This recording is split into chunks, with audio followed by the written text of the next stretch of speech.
Obrigado, pastor Elias, pelo seu convite tão amável. É um privilégio estar com vocês nesta noite. Meus amados, eu quero, na mesma toada da liturgia do culto de hoje à noite, trazer uma palavra de consolo para a igreja. E o texto que eu vou ler está na primeira carta do apóstolo Paulo aos Tessalonicenses, capítulo 4, versos 13 a 18. Eu peço que você abra sua Bíblia comigo nesse texto, mantendo depois a sua Bíblia aberta nesta passagem, para acompanhar comigo a exposição. 1 Tessalonicenses 4, 13 a 18.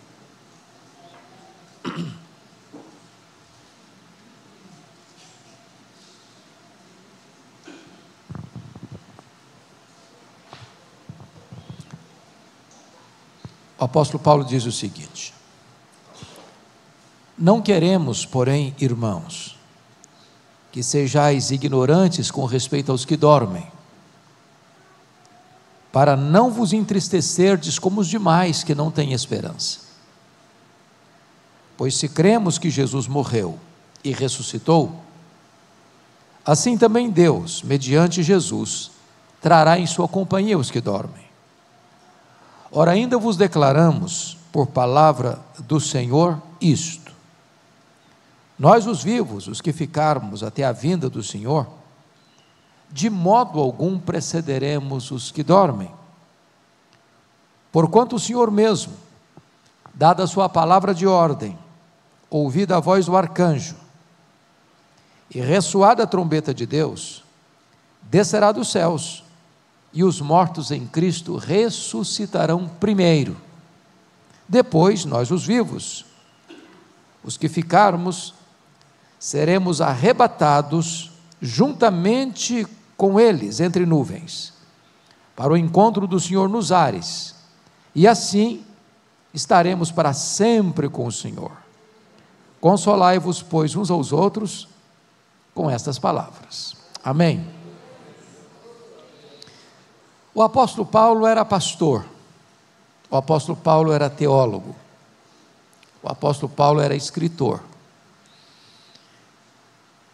E as cartas que escreveu, na sua grande maioria, sejam cartas às igrejas ou cartas pastorais, as escreveu para responder perguntas, para dirimir dúvidas, para solucionar problemas que as igrejas estavam enfrentando.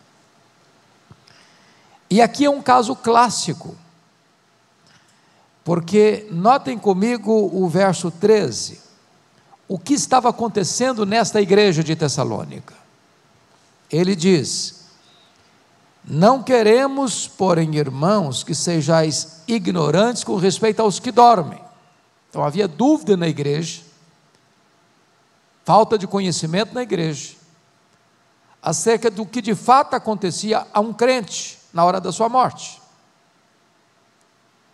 A falta de conhecimento desta verdade gerava naqueles crentes tristeza, e de repente os crentes estavam vivendo como aqueles que crentes não eram lá de fora. Por que Paulo está enfrentando essa problemática e precisando respondê-la? Porque Tessalônica, vocês muito bem sabem, era a capital de uma província, era a capital da província da Macedônia. Tessalônica era uma cidade grega, até hoje, uma cidade de cultura grega, né? Então, os gregos tinham um sério problema cultural. Embora o Império Romano tivesse dominado o mundo, o Império Romano nunca dominou o campo das ideias. O pensamento grego, a filosofia grega, a cultura grega, o chamado helenismo, continuou prevalecendo. E qual era o principal pilar do pensamento grego? Era o chamado dualismo. Ou seja, para os gregos, a matéria que você toca, tange, vê, apalpa, era essencialmente má. O espírito invisível, espiritual e imaterial, para eles era essencialmente bom. Em virtude disso, os gregos não acreditavam na criação, porque se a matéria é má, então Deus, sendo bom, não pode criar uma matéria que é má. Eles não acreditavam na encarnação, porque eles não podiam pensar que Deus, Jesus sendo Deus, pudesse ter um corpo físico, material que era mau, então eles negavam a divindade de Cristo. E eles não acreditavam na ressurreição, porque na cabeça dos gregos, quando uma pessoa morria, a alma se libertava da prisão do corpo. Então na cabeça deles, falar em ressurreição era um contrassenso, era um anticlímax. Era aquela alma que fora liberta na morte voltar para a prisão do corpo. O problema é que em vez da igreja influenciar o mundo, era o mundo que estava influenciando a igreja. Em vez da igreja ensinar a doutrina verdadeira às pessoas que lá fora viviam sem esperança, portanto tristes, porque não acreditavam na ressurreição, o pensamento secular, o pensamento helenista, estava entrando para dentro da igreja, e quando um crente morria na igreja era um problema, porque os crentes estavam tristes, sem qualquer esperança. Bom, esse não é um problema antigo, esse é um problema atual, porque se você perguntar assim para um materialista ateu, o que acontece quando uma pessoa morre? Ele vai responder para você: ora, morreu, acabou, é só matéria, não tem mais nada, não tem esperança nisso. Se você perguntar para alguém que subscreve a teologia romana, o que acontece quando uma pessoa morre? Ele vai responder assim: bom, a pessoa não era tão boa para ir direto para o céu, não era tão má para ir direto para o inferno, morreu, vai para um purgatório, vai ficar lá sofrendo, queimando, até purgar os pecados, não sabe se 1 ano, se 10 anos, se 1 século, se 1 milênio, até se purificar para entrar no paraíso. Tem esperança nisso? Não tem. Se você perguntar para uma pessoa espiritualista assim, o que acontece quando a pessoa morre? Ela vai responder assim: bom, morreu, desencarna, encarna, desencarna, encarna, desencarna, encarna, num processo ad infinito. Também não tem esperança nisso. Se você perguntar para uma pessoa de uma outra vertente teológica assim, o que acontece quando a pessoa morre? Ele vai responder assim: morreu, a alma fica dormindo, inconsciente, até o dia da ressurreição, se for salva, porque se não foi, vai ser aniquilada, acabou, não tem mais nada. Tem esperança nisso? Também não tem. O que a Bíblia diz? Bom, o que a Bíblia diz é que quando um crente morre, morrer é deixar o corpo e habitar com o Senhor. 2 Coríntios 5:8. O que acontece quando um crente morre? Filipenses 1:23 diz que morrer é partir para estar com Cristo, o que é incomparavelmente melhor. Hebreus diz que morrer é ter a sua alma aperfeiçoada para entrar na glória. O que Jesus disse para aquele ladrão arrependido na cruz? Hoje mesmo estarás comigo no paraíso. Bom, Jesus morreu e o seu corpo foi sepultado. A sepultura não é o paraíso. Qual foi a última palavra de Jesus na cruz? Pai, nas tuas mãos eu entrego o meu espírito. Ele entrega o espírito ao Pai, mas o corpo dele vai para a sepultura. Então o Pai não está na sepultura, o Pai está no paraíso. Então no momento em que um crente morre, na mesma hora, seu espírito é aperfeiçoado, já entra no céu e já começa a reinar com Cristo. Agora, vamos voltar ao versículo 13, porque ele vai usar uma linguagem aí: não queremos, porém, irmãos, que sejais ignorantes com respeito aos que dormem. Por que esta metáfora dormir? Então pergunta: o que é que dorme na hora da morte? É o corpo ou é a alma? E a resposta óbvia é o corpo, claro. A alma não dorme, a alma não fica inconsciente. Mas por que a metáfora dormir? Por duas razões. Quando você fala em dormir, você fala em descansar. Você está dormindo, você está descansando. O que é morrer para um crente? Apocalipse 14:13 diz: bem-aventurados são aqueles que desde agora morrem no Senhor, para que descansem das suas fadigas. Segundo, por que a linguagem dormir? Porque quem está dormindo vai acordar. Se não acorda, não dormiu, morreu. O que significa isso? Significa que a morte não é o fim da vida. O sepulcro não é o nosso último endereço. Significa que quando um crente morre, você não diz um adeus, é apenas um até logo. Porque aquele corpo que está dormindo, quando Jesus voltar, todos os mortos ouvirão a sua voz e sairão dos túmulos. Uns para a ressurreição da vida, outros para a ressurreição do juízo. Então o que Paulo está tratando aqui é trazer esperança para a igreja. Que lá em Tessalônica, em virtude da influência do pensamento do mundo dentro da igreja, quando um crente morria, havia choro, mas não havia esperança. Havia tristeza, mas não havia convicção de vida eterna. Se vocês perceberem, Paulo tratou desse mesmo problema numa outra igreja grega. Qual igreja? A igreja de Corinto, que era a capital de uma outra província grega, a província da Acaia. E eu queria só ir lá rapidinho com vocês, para voltar aqui para o texto, porque está enfrentando o mesmo problema, e lá em Corinto, ele vai usar o capítulo mais longo da Bíblia sobre o assunto, para responder essa pergunta. Qual era o problema que estava tendo lá? Veja comigo, 1 Coríntios 15:12. Ele diz assim: ora, se é corrente pregar-se que Cristo ressuscitou dentre os mortos, ou seja, ninguém tinha dúvida que Jesus ressuscitou dentre os mortos, porque ele não só ressuscitou, mas durante 40 dias ele deu provas incontestáveis da sua ressurreição. Então, não dá para negar, é corrente.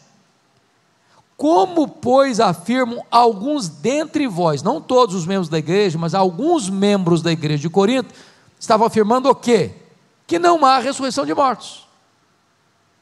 Por que isso? Por influência do pensamento grego. O mundo está ditando a doutrina da igreja, em vez da igreja discipular o mundo. O que Paulo vai responder para aquela igreja que estava afetada por este pensamento secular? Falou: meus irmãos, não dá para aceitar parte do pacote e rejeitar outra parte do pacote. Se não tem ressurreição de mortos, então Cristo não ressuscitou. Agora, se Cristo não ressuscitou, é vã a nossa pregação, é vã a vossa fé.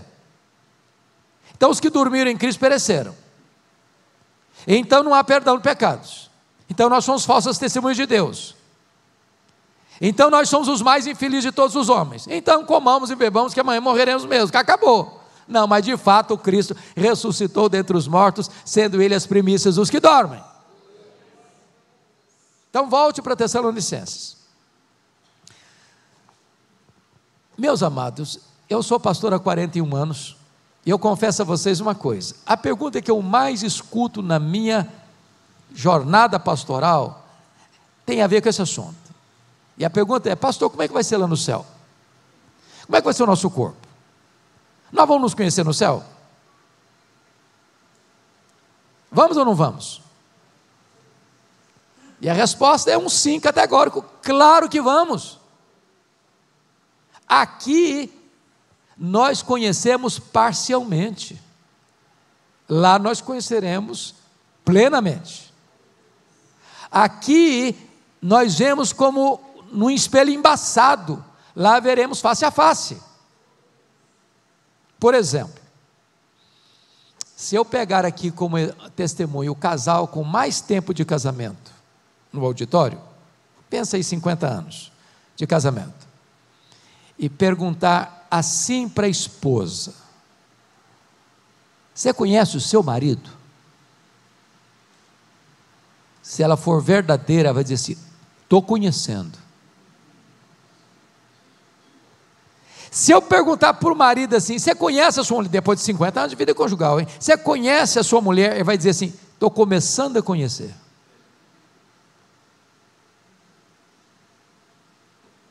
Os gregos diziam: conhece-te a ti mesmo. Os gregos estavam errados.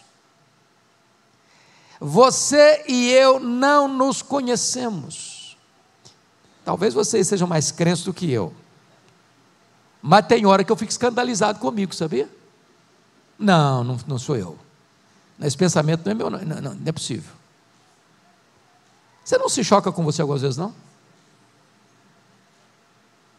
Só Deus nos conhece totalmente. Só Deus. Você acha que nós vamos viver lá no céu, como cantamos, eternamente, sem saber quem está do nosso lado? Faz sentido isso? O mínimo sentido. Nós vamos nos conhecer. Alguém diz: pastor, se nós vamos nos conhecer, vai ser um problema. Porque já imaginou eu chegar lá no céu e a minha mãe não está lá? Meu pai não está lá? Meu filho, minha filha não estarem lá? Meu cônjuge não está lá? Vai perder a graça. Sabe o que a Bíblia diz? Que Deus vai enxugar dos nossos olhos toda lágrima. Sabe o que significa isso? Não vai ter lembranças de nada que possa nos trazer tristeza no céu. Agora, algumas coisas não vai ter lá no céu. Por exemplo, não tem casamento no céu, sabia disso? Não tem desse negócio casados para sempre. Casamento é até que a morte os separe. Então aproveita agora, que depois não vai ter mais não. Alguém diz: ufa, também até que enfim, né? Que pena, podia durar para sempre. Mas não vai não. Casamento é só para essa vida. Lá no céu nem se casa, nem se dá em casamento. Nós não cremos em casamento lá para o céu. Segunda coisa, lá no céu nós não vamos ser uma família nuclear. O que é uma família nuclear? É marido, mulher, ou seja, pai e mãe e filhos. O resto é parente.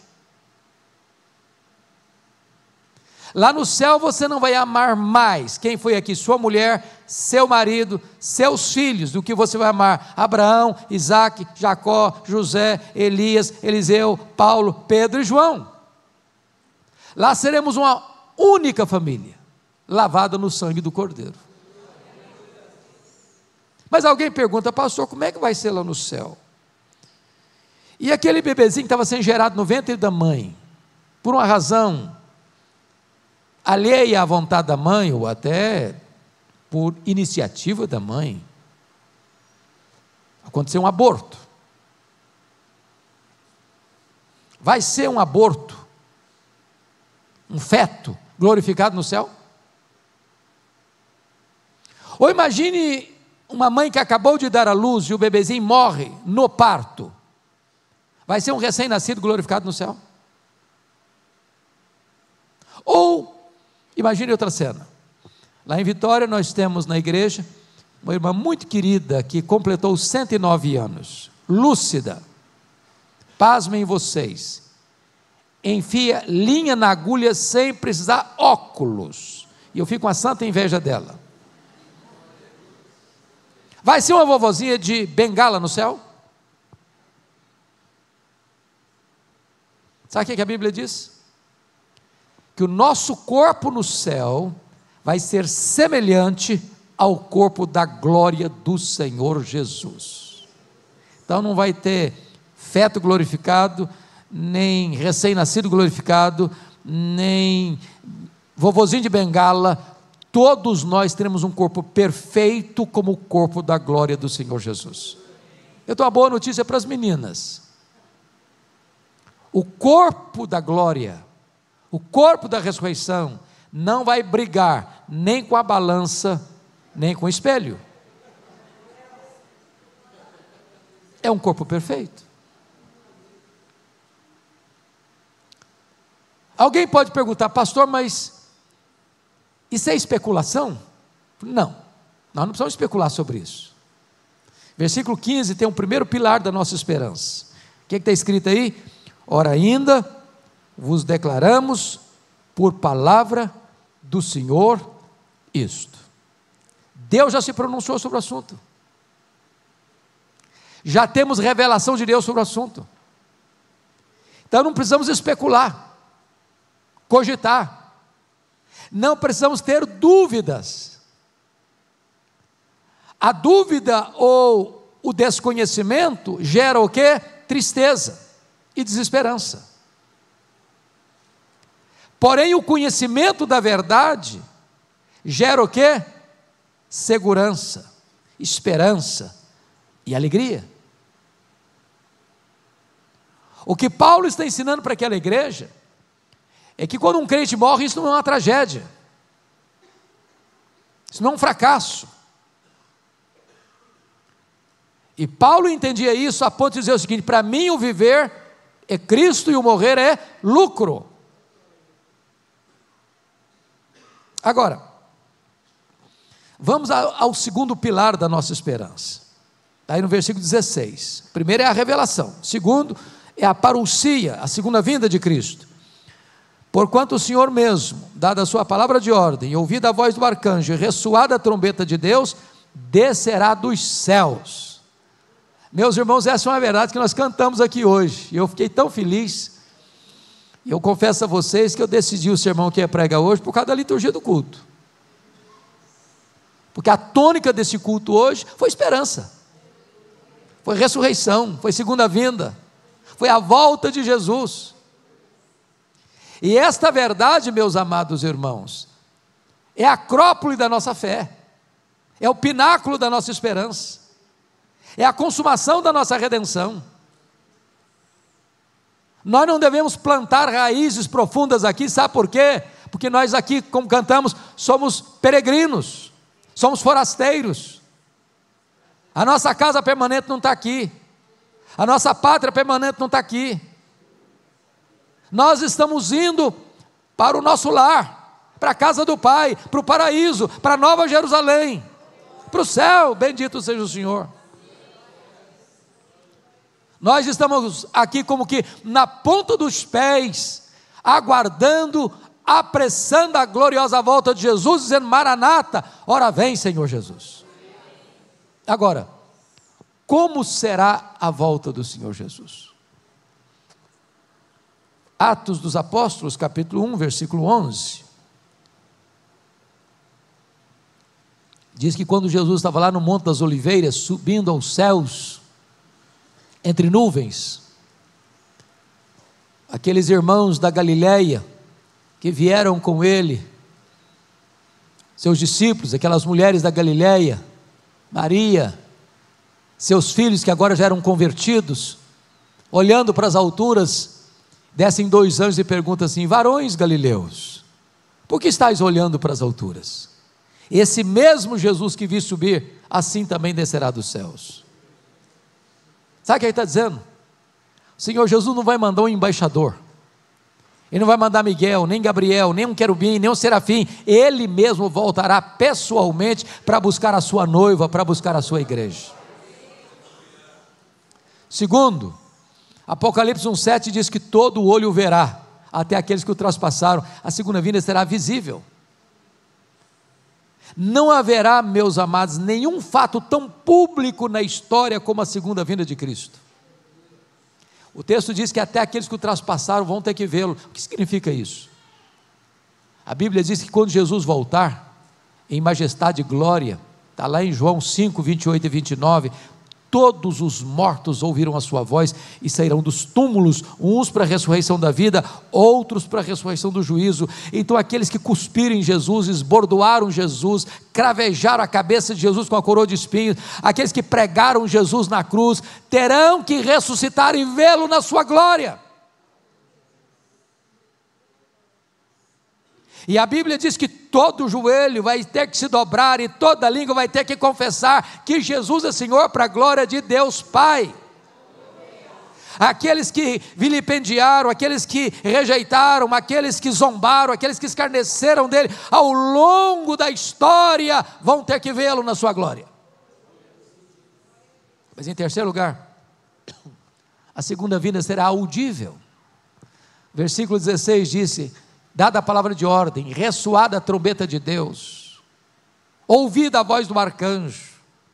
Ou seja, se a segunda vinda de Cristo será o evento mais público da história, a segunda vinda de Cristo vai ser o evento mais audível e sonoro da história. Não haverá alarido tão forte, tão retumbante, que vai ecoar para dentro das cavernas mais escuras, nos desertos mais quentes e nas montanhas mais geladas. Ninguém ficará fora desse sonido glorioso e vitorioso da volta do Senhor Jesus. Mas em quarto lugar, a segunda vinda do Senhor Jesus Cristo será repentina. Cantamos aqui hoje. Repentina, como um relâmpago que risca os céus do oriente para o ocidente. Paulo, falando em 1 Coríntios 15, diz que vai ser num momento, e a palavra momento no grego lá é a palavra átomos, de onde vem a nossa palavra átomo, e é tão rápido como abrir e fechar de olhos, como o faiscar de uma estrela, como o dardejar da cauda de um peixe. Sabe o que significa isso? Se você não tiver azeite na sua lamparina, não vai ter tempo para se preparar. Quinto, a segunda vinda do Senhor Jesus será inesperada. Vai ser como um ladrão. Nenhum ladrão manda um WhatsApp para alguém e diz: olha, tal dia eu chego na sua casa, faz um cafezinho, um pão de queijo que eu estou chegando. Ele chega quando você não espera. Sabe o que significa isso? Aquele dia não vai ser óbvio, vai ser um dia como qualquer outro. Você levanta para levar filho para a escola, pegar filho na escola, ir para o trabalho, voltar do trabalho, ou ficar em casa. Por isso a Bíblia diz: vigiai, porque não sabeis nem o dia nem a hora. Mas finalmente, irmãos, como é que vai ser esse dia? A vinda de Jesus vai ser vitoriosa e gloriosa. Ele não vem mais montado num jumentinho. Ele não vem mais sem ter onde reclinar a cabeça.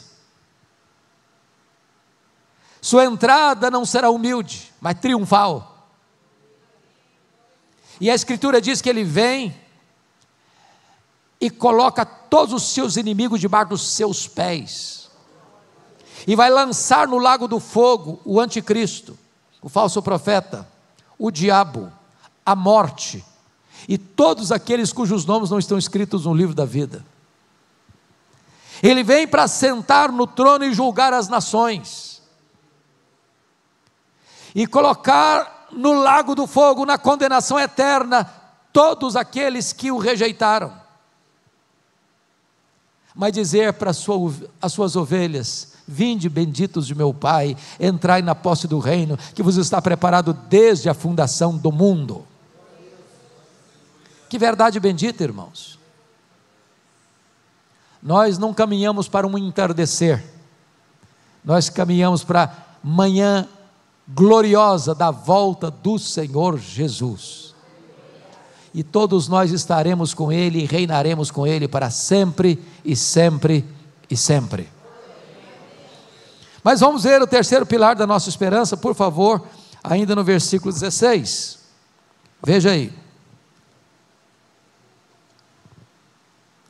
E ele diz assim: e os mortos em Cristo ressuscitarão primeiro.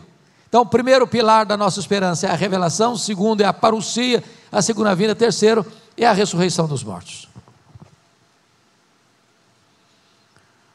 Como é que vai ser, irmãos? Como é que vai ser o seu corpo? A Bíblia fala alguma coisa sobre isso? Tem resposta sobre isso?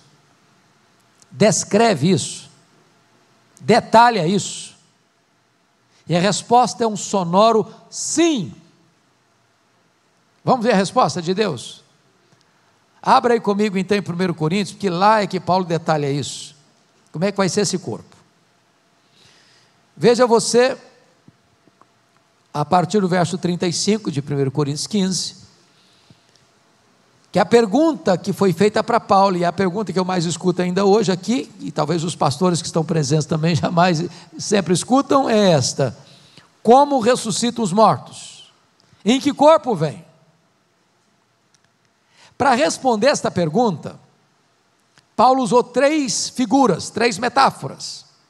A primeira delas, no verso 36, é a figura da semente. A segunda figura está aí no verso 39, a figura da carne. E a terceira figura ou metáfora é a figura dos corpos celestes. Então, vamos detalhar essas três respostas de Paulo. Em que corpo vem? E ele responde assim, versículo 36, insensato, o que semeias não nasce se primeiro não morrer. E quando semeias, não semeias o corpo que há de ser, mas o simples grão, como de trigo ou de qualquer outra semente. Mas Deus lhe dá corpo como lhe aprouve dar, e a cada uma das sementes seu corpo apropriado. Então vamos entender. Aqui tem o que nós chamamos de continuidade e o que nós chamamos de descontinuidade.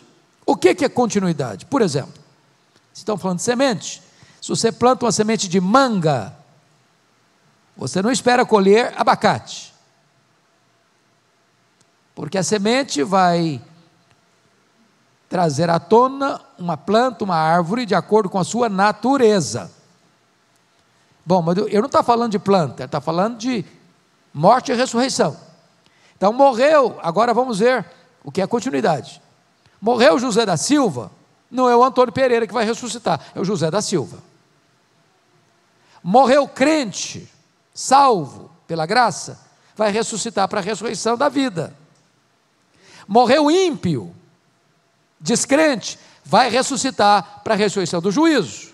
A morte não é uma varinha de condão que muda ninguém, isso é a continuidade. Então, todos aqueles elogios que se faz ao defunto, todo defunto fica bom, tudo é gente boa, esse discurso é tudo vazio. Morreu salvo, vai ressuscitar para o céu. Morreu sem Cristo, vai ressuscitar para ir para o inferno, não tem conversa. Agora, qual é a descontinuidade? Vamos ver a descontinuidade. Olha o versículo 42. Ele diz assim: semeia-se na corrupção, ressuscita-se na incorrupção. O que ele está querendo dizer? Esse corpo nosso, irmãos, querendo ou não, gostando ou não, ele começa a envelhecer no dia que nós nascemos. Não é verdade? O tempo vai esculpindo algumas rugas no nosso rosto, indisfarçáveis. As mulheres, mais inteligentes que os homens, driblam isso um pouco melhor, não é? Com um bom cosmético. Quando acorda de manhã, às vezes é um caos. Bota no cosmético, vira um cosmos. Daqui a pouquinho, uma boa cirurgia plástica ajuda muito. Mas chega uma hora, convenhamos, que ainda que o famoso Pitangui ressuscitasse dentre os mortos, não tem mais jeito. As pernas ficam bambas, os joelhos trôpegos, as mãos descaídas, os olhos embaçados, e diz os entendidos, que cada fio de cabelo branco que brota na nossa cabeça, é a morte nos chamando para um duelo. Eu acho até um exército acampado ao meu redor. Esse corpo fica velho, esse corpo fica enrugado, esse corpo fica fraco, esse corpo fica caquético, esse corpo morre. Ele é o quê? Corruptível. Porém, o corpo que vai brotar da sepultura, que quando você faz um sepultamento, você está fazendo uma semeadura. O que vai brotar daí é um corpo incorruptível, não vai ficar velho, não vai ficar cansado, não vai ficar doente, não vai ter defeito, não vai ficar estressado, para sempre e sempre e sempre o mesmo corpo semelhante ao corpo da glória do Senhor Jesus. Segundo, versículo 42, olha aí. Semeia-se em desonra, ressuscita-se em glória. Irmãos queridos, vamos entender isso aqui. Nós, pastores, com a lida pastoral,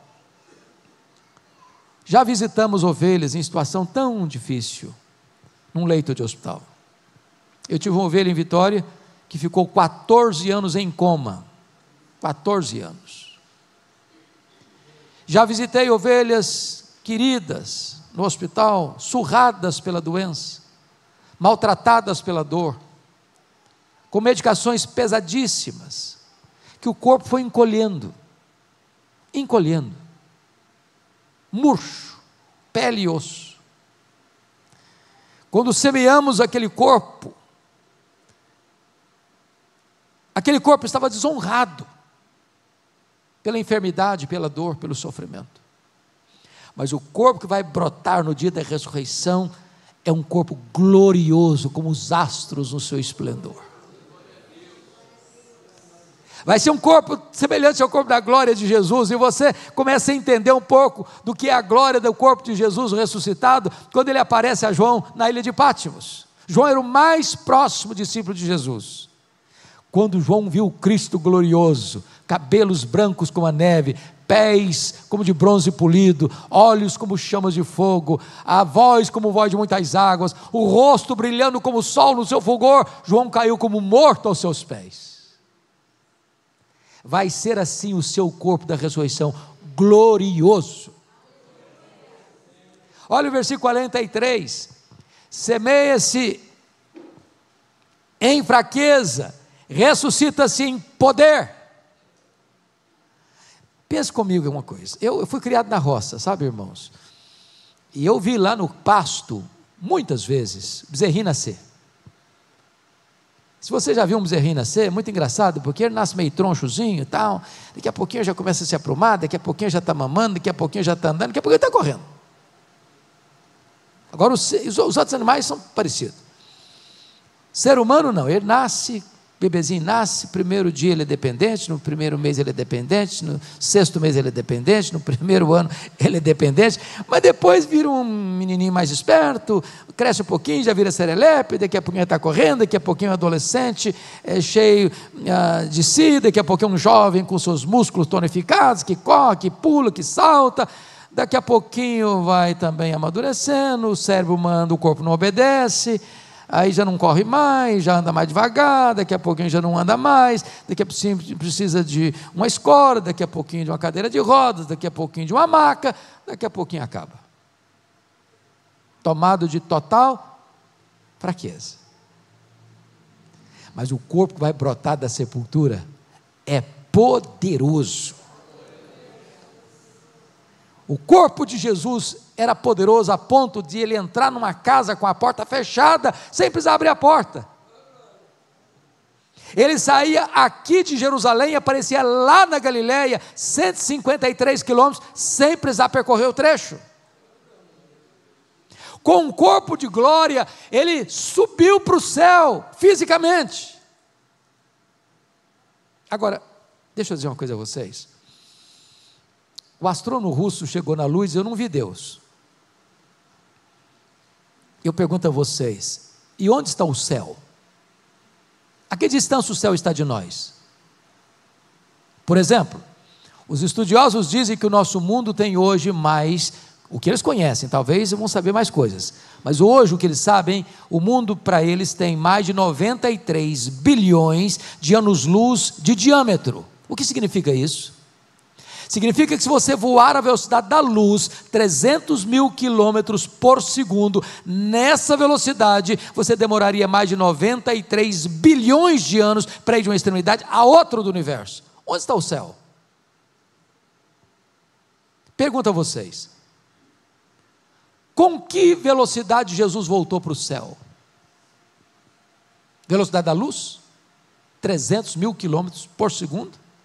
Se ele voltou nessa velocidade, depois de 2000 anos, ele está logo ali na esquina do universo ainda.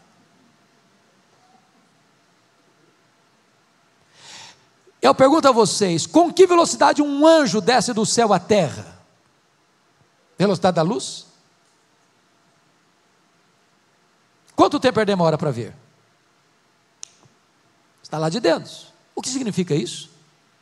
Significa que com este corpo poderoso que nós teremos, nós não estaremos mais limitados às mesmas leis que nos governam agora.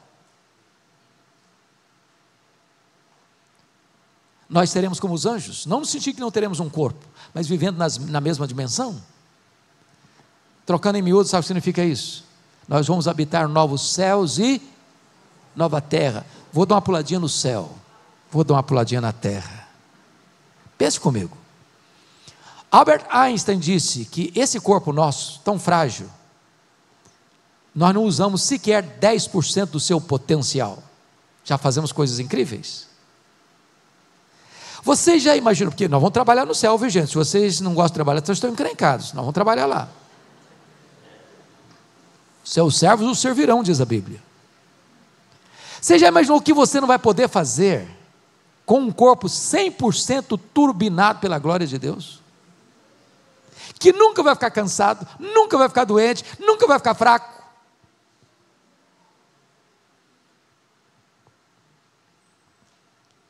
Então, esse corpo que você e eu teremos na ressurreição é um corpo poderoso. Há um hino clássico que nós cantamos: nem metade da glória celeste jamais se contou ao mortal. Mas vamos a outra figura que Paulo usou para responder a pergunta: em que corpo vem? Olha aí o versículo 39 comigo. O que Paulo diz? Nem toda a carne é a mesma, porém uma é a carne dos homens, outra é a carne dos animais, outra é a carne das aves, outra é a carne dos peixes. Ô Paulo, agora eu não estou te entendendo. O que você está falando? Será que Paulo está falando aqui que os animais vão ressuscitar também? Por que introduziu esse assunto aqui? O que ele quer explicar para a gente? Vamos entender isso aqui, irmãos. Deus criou 3 seres. Deus criou anjos, Deus criou homens, entendendo homens e mulheres, a sua imagem e a sua semelhança, e Deus criou animais, animais voláteis, animais terrestres e animais aquáticos. Os anjos são espírito e não têm corpo, portanto os anjos não morrem. Os animais têm corpo e não têm espírito, portanto eles morrem e acabou. Homens e mulheres têm corpo e espírito, porque Deus criou o homem do pó da terra e soprou em suas narinas o fôlego da vida, ele passou a ser alma vivente. Então quando o homem morre, o corpo volta ao pó como era, e o espírito volta a Deus que o deu. Por que Paulo está tratando dessa questão de uma é a carne dos animais, outra a das aves, outra dos peixes, outra dos homens? Esse assunto é complicado hoje, sabia? Muito complicado. Eu amo animais, chamamos de pets. Porém, tem gente que eu acho que está passando um pouquinho dos limites. Tem gente tratando animal como gente. Tem gente dando o nome de gente a animal. Pouco tempo fui numa casa, a mulher falou: Marcelo! Eu estou pensando que o Marcelo é o marido ou o filho, não era o cachorro da família. Acho que o marido chamava Totó. Tem gente dormindo com o cachorro debaixo do mesmo cobertor.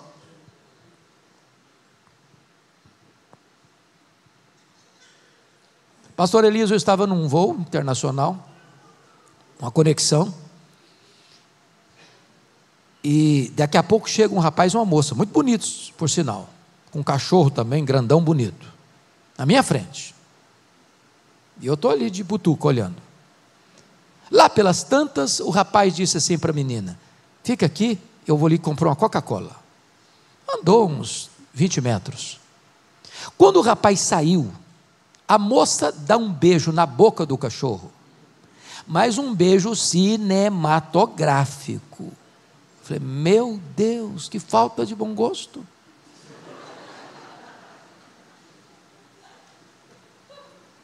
Há poucos dias, pasmem vocês, uma mulher me ligou, da igreja,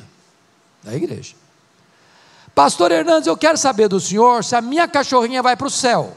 E eu tomei um susto com a pergunta, e estou aí pensando em elaborar uma pergunta, uma resposta, e ela não esperou não, porque se ela não for, eu também não quero ir não.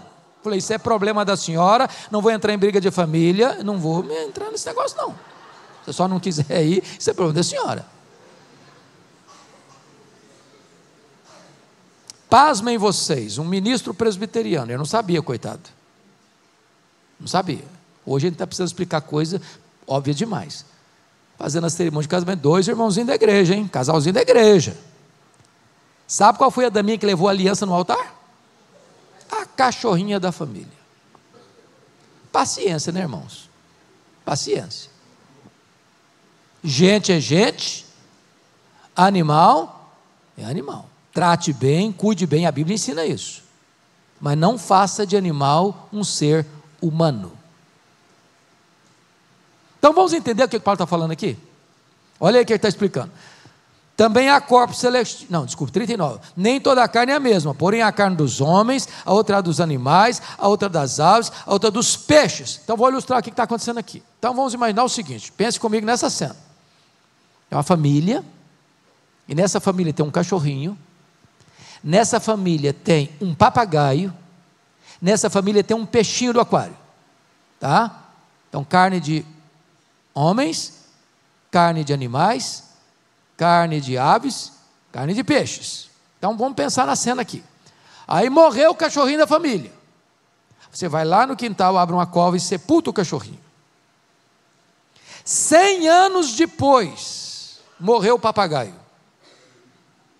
Você vai lá na mesma cova e abre a cova. O que tem lá dentro? Pó de cachorro. Você sepultou o papagaio na mesma cova. 100 anos depois, morreu o peixe do aquário. Você vai lá na cova e abre. O que tem lá dentro? Pó de cachorro e pó de papagaio. Aí você sepulta o peixe do aquário. 100 anos depois, morreu alguém da família. Você vai lá e abre a mesma cova. Quem está lá dentro? Pó de cachorro, pó de papagaio, pó de peixe. Aí você sepultou a pessoa lá dentro, na mesma cova. 100 anos depois, você vai lá na cova e abre a cova. O que tem lá dentro? Pó de cachorro, pó de papagaio, pó de peixe e pó de gente. Tudo misturado. Quando Jesus voltar, está tudo misturado. O que vai fazer?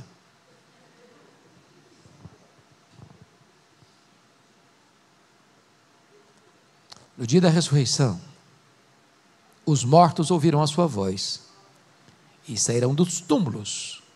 O que vai sair do túmulo não é pó de cachorro, não é pó de papagaio, não é pó de peixe.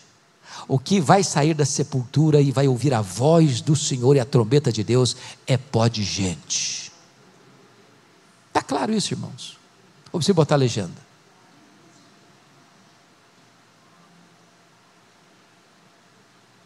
Alguém pergunta, pastor, mas e como é que fica esse negócio de cremar o corpo? Não vai atrapalhar? Eu pergunto a vocês, o que aconteceu com as Torres Gêmeas, dia 11 de setembro de 2001, lá em Nova York? 3.000 graus centígrados. Eu pergunto a vocês, o que acontece quando uma pessoa é devorada por um monstro marinho, e o corpo dele sai picando de metro em metro, milhares de quilômetros mar afora? Se você crê que do nada Deus criou o universo, cada partícula do corpo vai ser encontrada no dia da ressurreição, e os mortos ouvirão a sua voz e ressuscitarão. Vamos à última figura. Olha a última figura do verso 40, por favor. Como é que vai ser esse corpo? Em que corpo vem? Paulo responde: também há corpos celestiais e corpos terrestres, e sem dúvida, um é a glória dos celestiais e a outra dos terrestres. Um é a glória do sol, outra é a glória da lua, outra é a glória das estrelas, porque até entre estrela e estrela há diferença de esplendor, pois assim também é a ressurreição dos mortos. O que Paulo está falando?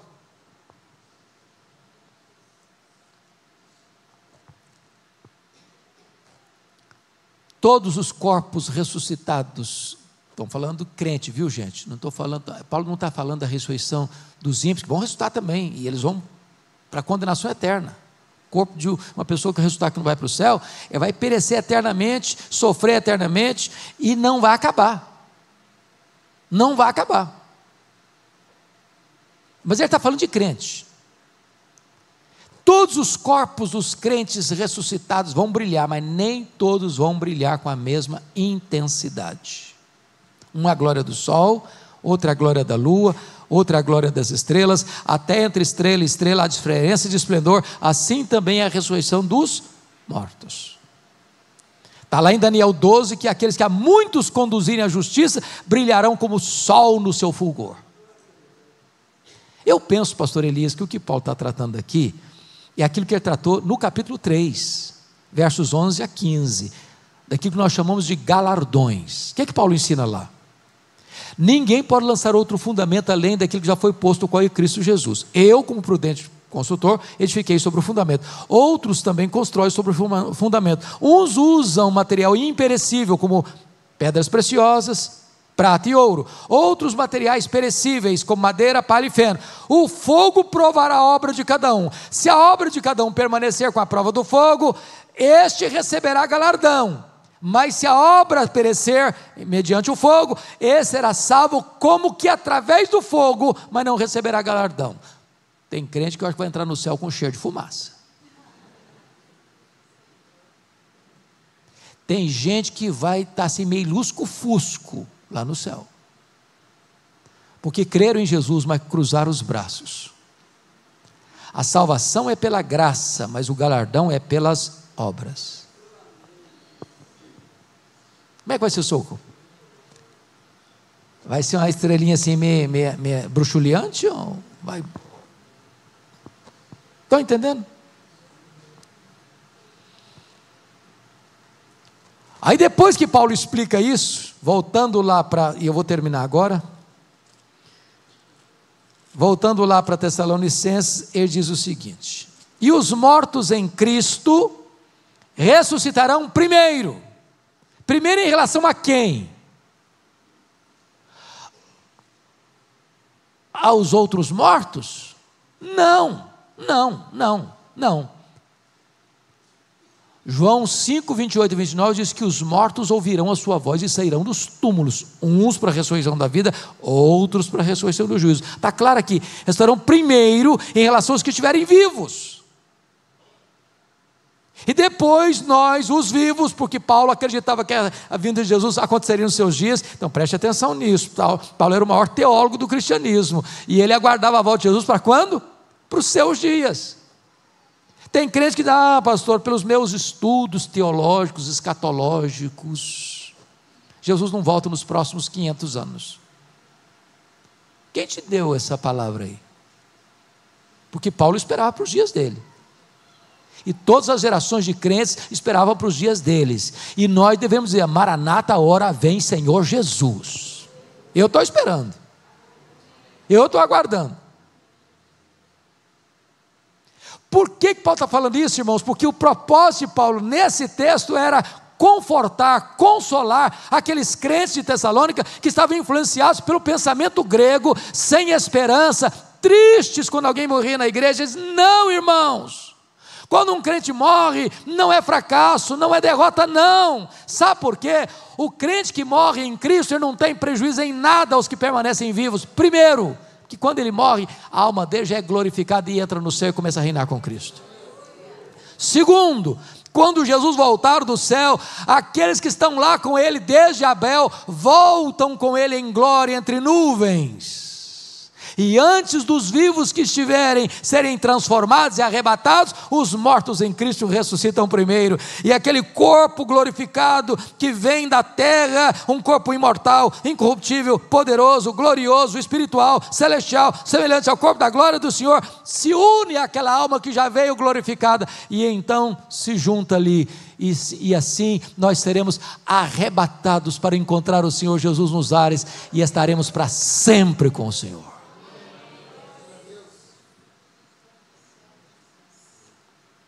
Você que nunca voou e tem vontade de voar, você vai voar. Nós vamos ser arrancados daqui. E nós vamos encontrar o Senhor Jesus nos ares. E essa reunião nunca vai ser encerrada.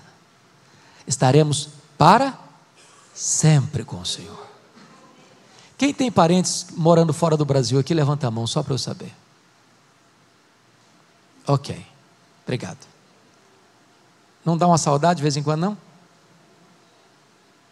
Quando vem, na hora de voltar, as lágrimas rolam. Falei, puxa vida, agora só no próximo ano. Reuniões só no FaceTime. Sabe de uma coisa? Quando nós estivermos lá no céu, não vai ter despedida, nem mesmo tchau. Nós estaremos para sempre com o Senhor, todos juntos, na plena felicidade. Não tem tristeza, não tem choro, não tem dor, não tem luto. Estaremos para sempre com o Senhor. Como é que Paulo termina esse texto? Versículo 18: consolai-vos, pois, uns aos outros com essas palavras. Como é que começou o texto? Meus irmãos, eu não quero que vocês sejam como os demais que não têm esperança, para não vos entristecerdes. A verdade de Deus traz o quê? Consolo. Mas Paulo não quer só que você seja consolado, não. Paulo quer que você seja um instrumento de consolação. Consolai-vos, pois, uns aos outros com essas palavras. Que Deus abençoe esta querida igreja. Que Deus console esta querida igreja. Deus abençoe a todos.